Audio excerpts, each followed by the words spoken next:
So our warm-up for today says to determine if the point is a solution to the system of inequalities or not. So you should have a yes or no answer for 1 and 2 and ready to check it.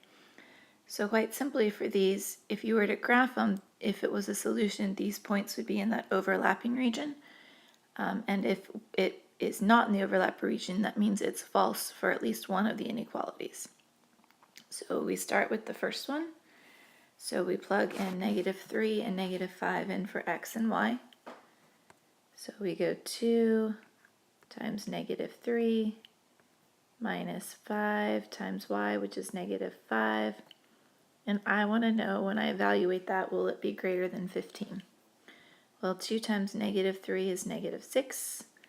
This 5 here is a -5, so the -5's multiplied together turn into a positive 25. Greater than 15. -6 plus 25 is 19. That is greater than 15, so it works for the first one. That doesn't mean it's a solution to the system, though. We now need to check the second inequality. So the second inequality is the -3x plus 2y. So -3 times x, which is -3, plus 2 times y, which is -5. This time I want to know, will it be less than -5? Well, -3 times -3 is a positive 9. However, 2 times -5 is a -10. 9 minus 10 is -1. -1 is not less than -5. So the first answer is not a solution. Be very careful you don't put no solution there. There are solutions, it's just not this one. Number 2, we're doing the same thing, but we're using 0, 0 as our point. So the first one, -5 times 0 for x plus 2 times 0 for y is less than 2. Well, multiplying by 0 turns them into zeros. 0 plus 0 is less than 2, so it works for the first one. If it hadn't worked, then we wouldn't have to do any other work.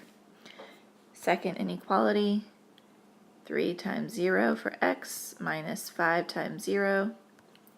Is that greater than -2? 0 minus 0. Yes, that's greater than -2, so this is a solution.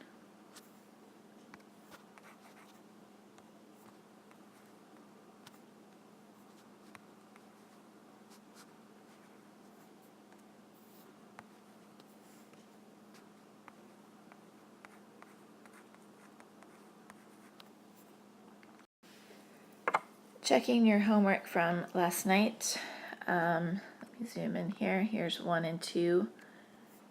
Ignore this middle region here. This should not have been shaded. This should be completely white. It was a mistake on my part, and it's hard to white that out.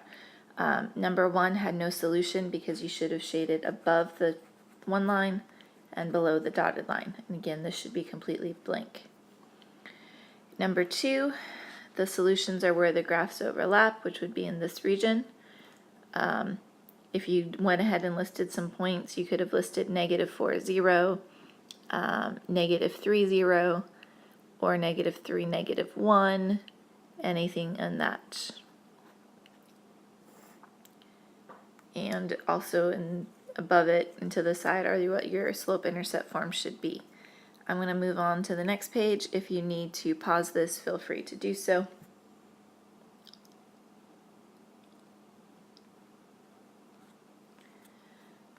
Nine, 5 on the second page, 5, 6, and 7. Here are your graphs. Number 5, the region is in the top left corner. Number 7 was a parallel lines, but it did overlap off to the right. For these, they did ask you to name 2 ordered pairs. Obviously, you're probably not going to have the same ones that I do, but as long as your ordered pairs are found in that overlapping region, then your solutions are correct. And you can have a neighbor check them if you want. And then number 6, both lines were dotted. Remember, if there's only an x, it is a vertical line, and it was in this middle triangle that you would have found your solutions for this one. Pause as is needed to check over your work, and then move on to the next part. We stopped on page 314 yesterday, so we're picking up on 315. Still dealing with systems of linear inequalities, but now we're going to talk about word problems with them. If you haven't noticed, that's been a theme for this module, learning how to do them and then applying word problems to them. We've been working on writing word problems for the last 4 sections. This section, it doesn't change that. The only thing that changes is we don't use equal signs, we use our inequality symbols. So our first example they've worked out for you, so you can always go back and refer to it. Rosa is buying t-shirts and shorts, and it says she's buying at least 4 items. So we know that t-shirts plus shorts is at least 4. Well, at least means greater than or equal to, because you don't want it to be any smaller than 4. So there's your first inequality. And then it's what each t-shirt and shorts are worth, 12t plus 20s for shorts. And then no more than means less than or equal to 120. To graph it, you could do your intercepts. You could put them in slope-intercept form. It's a little bit harder to put them in slope-intercept form because of the fact you don't necessarily know which one is x and which one is y. Since t-shirts came first in the problem, we call that x, and then shorts would be y. So you would be solving for s here if you wanted to do that. You would only use the first quadrant because you're not going to have negative values for t-shirts and shorts. Describing all the possible combinations. Again, you can't list them all, but you are talking about whole numbers, and it is in that overlapping region here.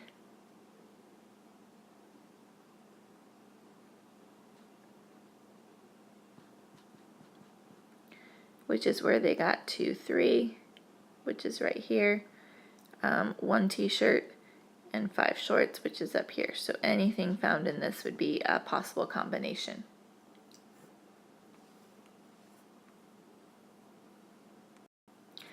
We're going to do the next problem together, and then you're going to try one on your own before you'll have some time to start your homework in class.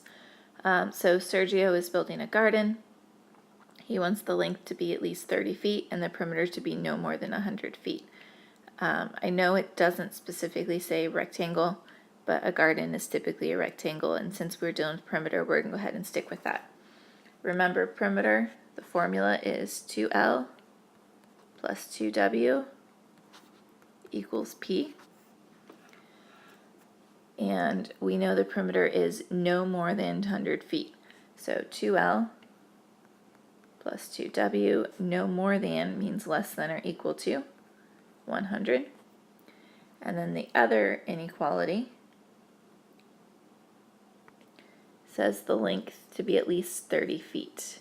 So length at least greater than or equal to 30 feet. Well, that's an easy one to graph. Length is your x value. You can look at it on the x-axis, plus it comes first. So since it's the x, that means it's a vertical line at 30. It's solid, since it has the equal to part.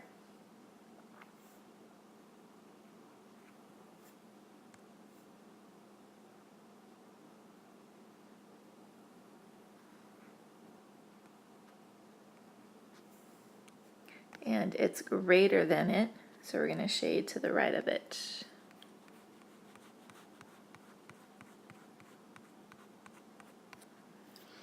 Now, the second inequality, the 2L plus 2W, is less than or equal to 100. You could graph that a couple different ways. I'm going to go ahead and solve that for W, because W would be your Y.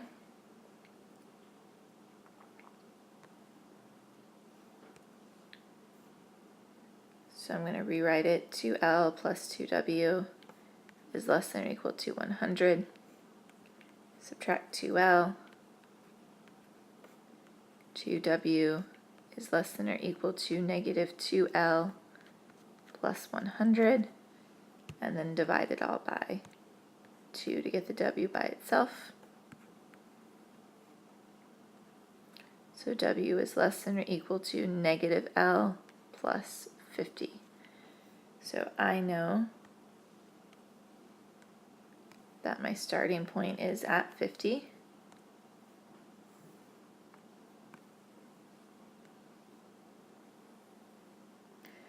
The slope is a negative 1, so that means down 1 block and to the right 1. And it's okay that the measurement units here aren't 1, as long as you're consistent in going down 1 block and over 1 block. So down 1 over 1, down 1 over 1. This one is also a solid line.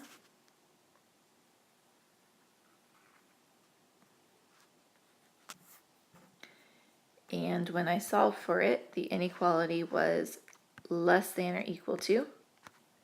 So I'm shading below that line.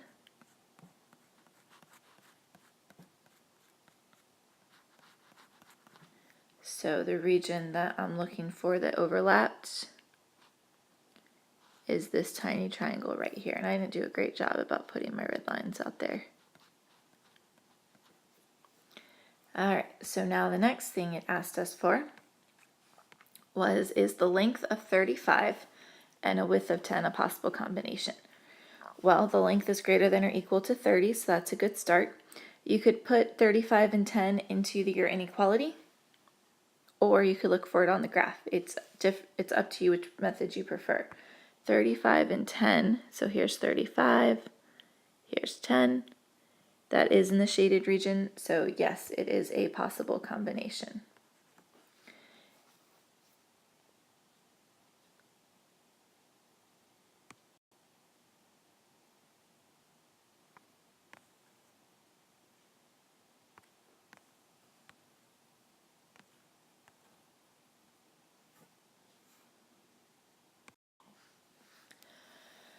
Turn to page 316. Number 3 on that page is what you're going to work on, and then we'll go over it as a class. So go ahead, try to write both inequalities, graph them, shade them, and list 2 possible combinations for the green and the red grapes.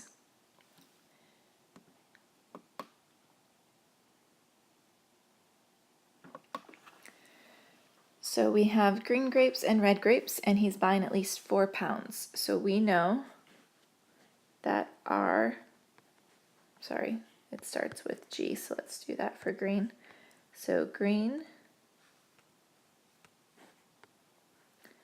plus R is at least 4 pounds. At least greater than or equal to 4 pounds. The second inequality talks about how much they're worth. Green grapes are worth 2 a pound. Red grapes are 3. And he cannot spend any more than $20. Well, since green came first, I know that's my X,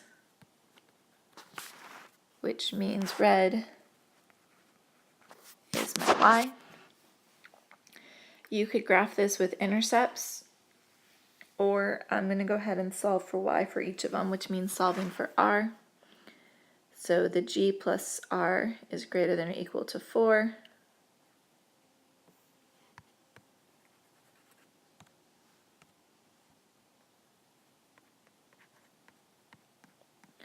Subtract G. So R is greater than or equal to negative G plus 4. So I start at 4.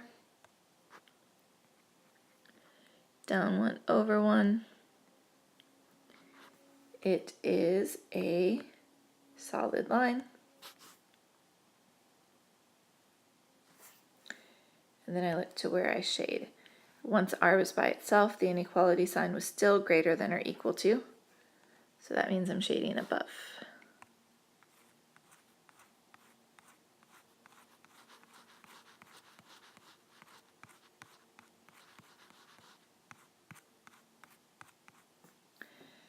Second inequality, 2G plus 3R less than or equal to 20. Get r by itself, so minus 2g. 3r is less than or equal to negative 2g plus 20. Divide everything by 3. So this one, r is less than or equal to negative 2/3 g 20/3. Since we are going to be estimating that on the graph, we can go ahead and turn that into a decimal so I know where it goes. And 20 divided by 3 is 6.6 repeating. So again, that's an estimate spot. So going to the graph,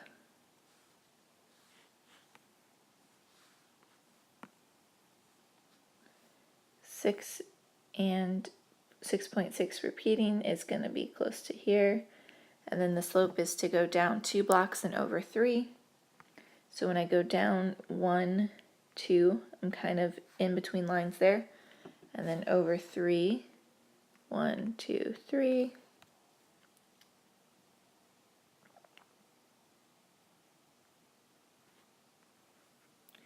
Do it again.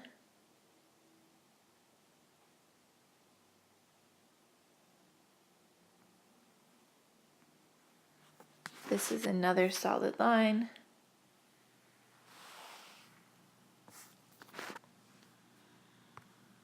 And my inequality sign is less than or equal to.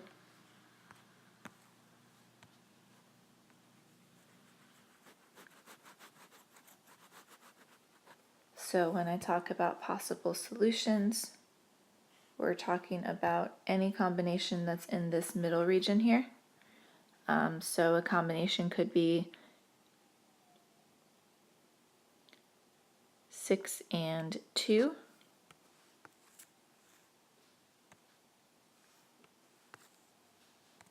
So that would be 6 pounds green, 2 pounds red. Another combination, I'm going to go ahead and say 4 pounds green and 3 pounds red would also be a combination.